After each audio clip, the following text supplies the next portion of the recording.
طالبان رہنماؤں کی مجلس حسین میں شرکت، افغان شیعہ برادری کو تحفظ کی یقین دہانی۔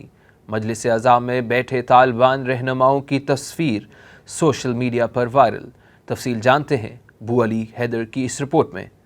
افغانستان میں امریکہ اور افغان حکومت کی شرمناک پسپائی اور فرار کے بعد ڈرامائی انداز میں جب طالبان نے دارالحکومت کابل پر قبضہ کر لیا تو عشرہ محرم الحرام جاری تھا۔ 6 محرم کی مجالس و عزاداری کے پروگرام کابل میں بھی جاری تھے۔ اسی دوران کابل کے مرکزی چوک میں محرم الحرام کی مناسبت سے لگائے گئے حسینی پرچم طالبان کے ہاتھوں اتارنے کی ویڈیو سوشل میڈیا پر عام ہوئی، لیکن اگلے ہی روز نہ صرف یہ کہ حسینی پرچم اور علم طالبان نے دوبارہ اسی جگہ پر لگائے بلکہ مجالس و جلوسوں کے تحفظ کا بھی اعلان کر دیا، جو پوری دنیا کے لیے حیران کن تھا، کیونکہ ماضی کے طالبان کا ہدف اور نشانہ ہمیشہ سے شیعہ ہی رہے ہیں۔ طالبان کے گزشتہ مظالم دنیا بھولی نہیں، لیکن اس اقدام نے انہیں پوری دنیا کو یہ پیغام دیا کہ اب وہ پہلے والے طالبان نہیں رہے۔ اسی کے ساتھ انہوں نے افغانستان میں خواتین کی تعلیم اور پردے سے متعلق بھی نرم رویہ اپنایا۔ بعض سیاسی تجزیہ نگار اسے طالبان کی سیاسی حکمت عملی اور بعض سافٹ ویئر کی تبدیلی قرار دے رہے ہیں۔ حقیقت حال جو بھی ہو، آج ہر انسان امن کا متلاشی اور آرزومند ہے، جو پرامن بقائے باہمی اور نرم دلی سے ممکن ہے۔ اسی دوران ایک اور تصویر سوشل میڈیا پر وائرل ہوئی جس میں طالبان رہنما دشت برجی میں ہونے والی مجلس اعظم میں شریک دکھائی دے رہے ہیں۔ اس موقع پر طالبان رہنماؤں نے افغانستان کی شیعہ برادری کو تحفظ کی یقین دہانی کرائی۔ اطلاعات کے مطابق افغان دارالحکومت کابل،